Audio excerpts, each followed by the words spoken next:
সালাম আলাইকুম। এই মুহূর্তে আমি একালেশিয়া কার্ডিয়া নিয়ে এক বিষয়গুলো আপনাদেরকে বলবো এবং জানাবো, এবং একালেশিয়া কার্ডিয়া হলে পরে কি হয় এবং সেটি ভিডিও চিত্রটি আপনাদের সামনে উপস্থাপন করছি, এবং আমার সম্মানিত রোগী সামনে রয়েছেন, তার কথাগুলো আপনাদের সাথে আজকে শেয়ার করব। তো একালেশিয়া কার্ডিয়া বলতে আমরা যেটা বুঝি সেটা হচ্ছে আমাদের খাদ্যনালীর নিচের অংশের যে গেটওয়েটি রয়েছে সেটি যদি কোনো কারণে যথাসময়ে না খুলে, এর ফলে যেটি হয়, আমরা যে সারাদিন ভরে যে খাবারগুলো গ্রহণ করি, বিশেষ করে লিকুইড বা তরল খাবারগুলো, সেগুলো আমাদের খাদ্যনালীতে আটকে থাকে এবং সেগুলো যথাসময়ে পাকস্থলীতে যায় না।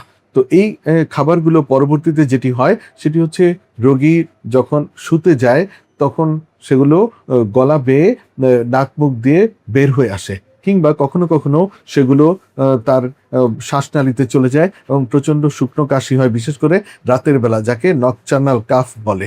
কখনো কখনো দেখা যায় মুখে দুর্গন্ধ হয় এবং দাঁতে ডেন্টাল ক্যারিসের সমস্যাগুলো কিন্তু দেখা দিতে পারে। তো একালেশিয়া কার্ডিয়া একটি ভোগান্তিকর রোগ। এখানে যেটি হয় সেটি হচ্ছে, খাদ্যনালীতে যে স্নায়ুগুলো রয়েছে, অর্থাৎ যে নার্ভাস নেটওয়ার্কগুলি রয়েছে, সেগুলো নষ্ট হয়ে যায়। এইগুলো হতে পারে ডিজেনারেটিভ কারণে, অর্থাৎ বয়সের সাথে সাথে কোনো একটি কারণে সেটি নষ্ট হয়ে যায়, কিংবা অজানা কারণে, কিংবা ভাইরাসের সংক্রমণে, বিশেষ করে কক্সাকি ভাইরাসের সংক্রমণে এই অবস্থাটি হয়। এবং এর ফলে যেটি দেখা যায়, পুরো খাদ্যনালীটি প্রসারিত হয়ে যায়। অর্থাৎ স্বাভাবিকভাবে খাদ্যনালী যেরকম একটু সংকুচিত থাকে, কিন্তু এটি ব্যাপক প্রসারিত হয়ে যায় এবং সেটি অ্যাপেরিস্টালটিক হয়ে যায়। অর্থাৎ খাদ্যনালীর যে স্বাভাবিক যে একটি প্রক্রিয়া রয়েছে সেটা হচ্ছে সংকোচন, ক্রমাগত সংকোচন প্রসারণ, যাকে বলে পেরিস্টালসিস। এর ফলে আমরা গলা থেকে যে খাবারটি আমরা নিচের দিকে যায়, সেটি ধীরে ধীরে সামনের দিকে এগিয়ে যায়, এবং এই পেরিস্টালসিস বা সংকোচন প্রসারণ ধারাবাহিকভাবে আমাদের পায়ুপথ পর্যন্ত চলতে থাকে, যে কারণে আমরা যে খাবারের নির্যাসটি আমাদের দেহে আসে এবং বাকি অংশটি মল আকারে নির্গত হয়। কিন্তু এখানে যেটি হয়, তার অ্যাপেরিস্টালটিক অবস্থা, অর্থাৎ সংকোচন প্রসারণ একেবারেই বন্ধ থাকে। এর ফলে দেখা যায় সেখানে খাবারটি সবসময় জমে থাকে। আর যেটি হয়, খাদ্যনালীর নিচের অংশের যে গেটওয়েটি রয়েছে সেটি সম্পূর্ণরূপে বন্ধ থাকে। আমরা যখন এন্ডোস্কোপি করি তখন এন্ডোস্কোপ যন্ত্রটিকে বেশ ফোর্স দিয়ে সেগুলো ভিতরে প্রবেশ করতে হয়। চলুন আমরা এখন এন্ডোস্কোপি যে ভিডিও করেছি সেটি আমরা একটু দেখার চেষ্টা করি সেখানে কি হচ্ছে। আপনারা দেখতে পাচ্ছেন এখানে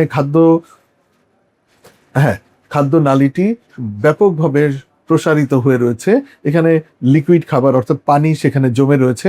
আমরা এখন খাদ্যনালীর নিচের অংশটিতে আমরা প্রবেশ করছি। আপনারা দেখছেন খুব টাইট হয়ে লেগে রয়েছে নিচের অংশটি। আমরা এখন পাকস্থলীতে চলে গেলাম। আপনারা দেখছেন পাকস্থলীতে আমরা আছি। এখন আমরা পুরো পাকস্থলীটা আমরা অবলোকন করে চলে আসব। আমরা পাকস্থলীর নিচের অংশে চলে গেলাম, অ্যান্ট্রামে। এখন সেখান থেকে আমরা অ্যান্ট্রামে যেই চ্যানেলটি রয়েছে সেখান দিয়ে আমরা ডিউডেনামে চলে যাচ্ছি। আমাদের ভিডিওটি শেষ হয়ে গেল। তো শুরু থেকে যেটি দেখছিলাম সেটি হচ্ছে সম্প্রসারিত যে অংশটি, খাদ্যনালী যে প্রসারিত অংশটি, এটি দেখা যাচ্ছে, এবং অ্যাপেরিস্টালটিক, এখানে কোনো সংকোচন প্রসারণ প্রক্রিয়া একেবারে বন্ধ রয়েছে এবং খাদ্যনালীর নিচের অংশটি টাইট হয়ে লেগে রয়েছে। তো এটি হলো এই রোগের লক্ষণ উপসর্গ। এবং আমি বলেছি আমরা এই মুহূর্তে আমার সম্মানিত রোগীর সম্পর্কে একটু জানবো। তিনি টাঙ্গাইল থেকে এসেছেন, তিনি একজন এনজিও কর্মী, সিনিয়র এনজিও কর্মী। ভাইয়া, একটু বলবেন আপনার কি সমস্যা ছিল, বা আপনি কোন পরিপ্রেক্ষিতে আমার কাছে এসেছেন, কি আশা করে আমার কাছে এসেছেন? আমি দীর্ঘদিন যাবত এই রোগটায় ভুগতেছিলাম। স্যারের ভিডিও দেখে আসছি। এর আগে অনেক চিকিৎসা করেছি, কিন্তু আশার ফল পাইনি। আমার খাবার গিলতে সমস্যা হইতো এবং খাবার গলায় আটকে থাকতো, বুকে ব্যথা হইতো।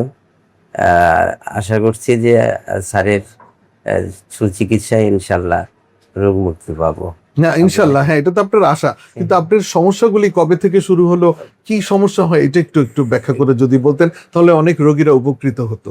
আমার খাবার গিলতে সমস্যা হয়, তারপরে খাবার জমে থাকে এবং এর কারণে বমি হয় এবং গ্যাসের মতো সৃষ্টি হয়, যাতে বমি হইলে কিছুটা আরাম পাওয়া যায়, কিন্তু বুক ব্যথা করে এবং খাবার খেতে ইচ্ছে হয় না, মানে ভয় ভয় পাই। হ্যাঁ, সবসময় একটা দুশ্চিন্তা কাজ করে। অনেক সময় মৃত্যু ভয় আসে যে এই রোগের কারণে আমার সমস্ত কিছুই প্রায় মৃত্যু হয়ে যায় কি থেকে যায় কিনা, এরকম একটা, মানে আমার সমস্ত কাজকর্মই প্রায় স্থবির হয়ে গেছে এই এই এই অসুখটার কারণে। সুপ্রিয় ভাই বোনেরা, আপনারা দেখলেন, শুনলেন আমার সম্মানিত রোগীর কাছ থেকে। তিনি খাবার খেতে ভয় পান, কেননা খাবার খেলে পরেই তার প্রচণ্ড অস্বস্তি লাগে, বুকের মধ্যে ভার ভার লাগে, এবং কখনো কখনো মনে হয় বমি করে ফেলে দিলে পরে তখন তার ভালো লাগবে, কেননা খাবারটা বুকের মধ্যে জমে থাকে, তখন তার প্রচণ্ড অস্বস্তি লাগে এবং তার কাছে মনে হয় এই রোগ থেকে হয়তো তার বড় ধরনের কিছু হয়ে যেতে পারে, এমনকি প্রাণহানির শঙ্কা থাকে, যে কারণে তিনি কাজ করতে যেতে অনেক সময় তার যে স্বাভাবিক কাজকর্ম থেকে তিনি বিরত থাকেন এবং কাজকর্ম করতে পারেন না। এই যে মানুষের স্বাভাবিক কাজকর্ম থেকে বিরত থাকা, অর্থাৎ একটি কর্মক্ষম মানুষ অকর্মণ্য হয়ে যাওয়া, এটি একটি দুঃখজনক একটি বিষয়। তো আমাদের ডাক্তারদের কাজ হলো রোগীকে, মানুষকে কর্মঠ রাখা। সেই কাজটি আমরা নিরবচ্ছিন্নভাবে, নিরলসভাবে আমরা ডাক্তার হওয়ার শুরু থেকে শেষ জীবন পর্যন্ত আমরা করে যাই। তো এখন প্রশ্ন আসে, এই রোগীর চিকিৎসা কি হবে? এই রোগীর চিকিৎসা 3 প্রকারের। একটি হলো মেডিসিনের মাধ্যমে চিকিৎসা, অর্থাৎ ওষুধের মাধ্যমে চিকিৎসা এবং সাথে কিছু উপদেশমালা মেনে চলা। দ্বিতীয়ত হলো এন্ডোস্কোপির মাধ্যমে চিকিৎসা এবং তৃতীয়ত হলো সার্জারি। তো এখানে মেডিসিনের মাধ্যমে যে চিকিৎসাটি রয়েছে সেটি আমরা ইতিমধ্যে আমি দিয়েছি তাকে, এবং কিছু নিয়মকানুন বলেছি। নিয়মকানুনের মধ্যে বলেছি তিনি অল্প অল্প করে সারাদিন খাবেন এবং কখনো ভুরিভোজ করবেন না, অনেক খাবার খাবেন না, তৈলাক্ত খাবারগুলি তিনি পরিহার করবেন, এবং তিনি যেটি করবেন, খাবার খাওয়ার অনেক আধা ঘন্টা পরে তিনি হাঁটবেন, চলাফেরা করবেন, তারপরে তিনি অন্য কাজ করতে যাবেন। বিশেষ করে রাতে শোয়ার সময় অন্তত 3 ঘন্টা আগে তিনি রাতের খাবারটি শেষ করবেন এবং তার বিছানার দিকে, মাথার দিকের অংশটি উঁচু করে রাখবেন, কিংবা একটি বালিশের জায়গায় 2টি বালিশ ব্যবহার করবেন।